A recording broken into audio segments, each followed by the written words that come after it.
থেকে প্রতিনিয়ত বিভিন্ন জিনিস চুরি করে নিয়ে যাওয়া হইতেছে, এটা নিয়ে রাষ্ট্রের কোনো ধরনের ভাবনা নাই। জুলাই বিপ্লবের স্মৃতিগুলো ধারণ করার জন্য জুলাই স্মৃতি জাদুঘর হয়েছে। আজকে 2 বছর হলো সেই স্মৃতি জাদুঘরের তারা ওপেন করতে পারে নাই, এবং প্রত্যেকটা জায়গায় ফেসিবাদী খুনি হাসিনার যে দূষরগুলো আছে তাদেরকে পুনর্বাসন করা হচ্ছে। ঢাকা বিশ্ববিদ্যালয়ে আইবি এর সাবেক যে ডিরেক্টর ইউসুফ আবদুল্লাহ, সেই ইউসুফ আবদুল্লাহকে ওই সময়ে জুলাই বিপ্লব পরবর্তী বিশ্ববিদ্যালয়ের শিক্ষার্থীরা এবং শিক্ষকরা সবাই গণস্বাক্ষর দিয়ে তাকে অপসারণ করেছিল। এখন বিশ্ববিদ্যালয়ে নতুন প্রশাসন আসার পরে, যেটা খুবই লজ্জার বিষয়, তাকে আবার পুনর্বাসন করা হয়েছে। এবং আমরা জানতে পেরেছি এই ইউসুফ আবদুল্লাহকে পুনর্বাসন করার পেছনে বর্তমান প্রশাসন ব্যাপক টাকা পয়সার লেনদেন করেছে। তাহলে এই টাকা পয়সার মাধ্যমে কি জুলাই বিপ্লবকে নাই করে দেওয়া হচ্ছে? সেটা আমাদের জাতির কাছে প্রশ্ন। আমরা অনুরোধ করব বর্তমান সরকারের প্রধানমন্ত্রী, তিনি যখন নির্বাচনী ক্যাম্পেইন করছিলেন তখনও গণভোটে হায়ের পক্ষে ক্যাম্পেইন করেছেন। তিনি বলেছেন জুলাই সনদের বাস্তবায়ন করবেন, শহীদদের আকাঙ্ক্ষাকে তিনি বাস্তবায়ন করবেন, শহীদদেরকে তিনি ধারণ করবেন। আমরা তার বাস্তব প্রতিচ্ছবি দেখতে চাই। বিপ্লবের পরে, এখন নির্বাচনের পরে আমরা দেখতে পাচ্ছি একে একে জুলাইকে অস্বীকার করা হচ্ছে, গণভোটের জনরায়কে অস্বীকার করা হচ্ছে, এবং বিচারের দাবিতে যেভাবে তাদের সোচ্চার হওয়া দরকার ছিল আমরা তার ছিটিপুটো দেখতে পাচ্ছি না।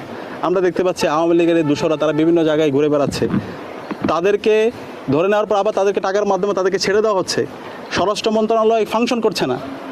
তো এইভাবে তো হইতে পারে না। এই বাংলাদেশে আওয়ামী লীগ, ছাত্রলীগ, যুবলীগ, এই ফেসিবাদের কোনো রাজনীতি আর হবে না। তাদের রাজনীতির চ্যাপ্টার ক্লোজ হয়ে গেছে, এবং তাদের এই হাসিনার যে রায় এসেছে সে রায়ের কার্যকর আমরা দেখতে চাই, এবং হাসিনার যে সাঙ্গপাঙ্গ যারা আছে তাদের রায়ের কার্যকর আমরা দেখতে চাই।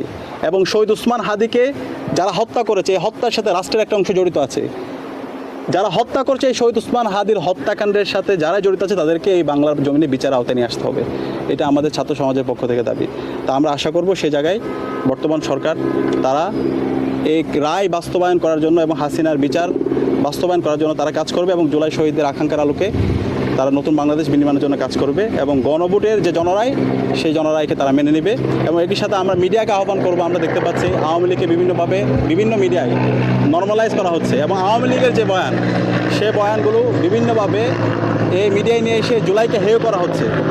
যারা এই কাজটা করছেন আপনারা খুবই গর্হিত কাজ করছেন। আমরা সে আগের হলুদ সাংবাদিকতা দেখতে চাই না। ফেসিবাদী আমলে এই সাংবাদিকতা নামে যে অপসাংবাদিকতা আমরা দেখতে পেয়েছি, সেই সাংবাদিকতা বর্তমান ছাত্র সমাজ, ছাত্র জনতা সেটা মেনে নেবে না। আপনারা সাদাকে সাদা বলবেন, কালোকে কালো বলবেন, এবং জুলাই শহীদদের আকাঙ্ক্ষাকে ধারণ করে একটা নতুন দিনের সাংবাদিকতা আপনারা বিনির্মাণ করবেন। আমরা আজকের এই দিনে জুলাই বিপ্লবের শহীদ আবু সাঈদ থেকে শুরু করে শহীদ ওয়াসিম, শহীদ আলী রায়হান, শহীদ শান্ত সহ বিপ্লবের সকল শহীদদের শ্রদ্ধার সাথে স্মরণ করছি। এবং এই যে এখানে প্রায় 114টা লাশ খুনি হাসিনা হত্যা করার পর এখানে দাফন করেছে, এখনো পর্যন্ত আমরা তাদেরকে আইডেন্টিফাই করতে পারিনি। আমরা সরকারকে আহ্বান করব দ্রুত সময়ের মধ্যে সবাইকে আইডেন্টিফাই করে এই পরিবারগুলোর কাছে এই লাশগুলো যেন তাদেরকে হস্তান্তর করা হয়, এবং যেন তারা তাদের পরিচয়টা জানতে পারে, সেটার জন্য আমরা আহ্বান জানিয়ে এবং শহীদদের জন্য দোয়া প্রার্থনা করে আমি আমার কথা এখানে শেষ করছি। আসসালামু আলাইকুম।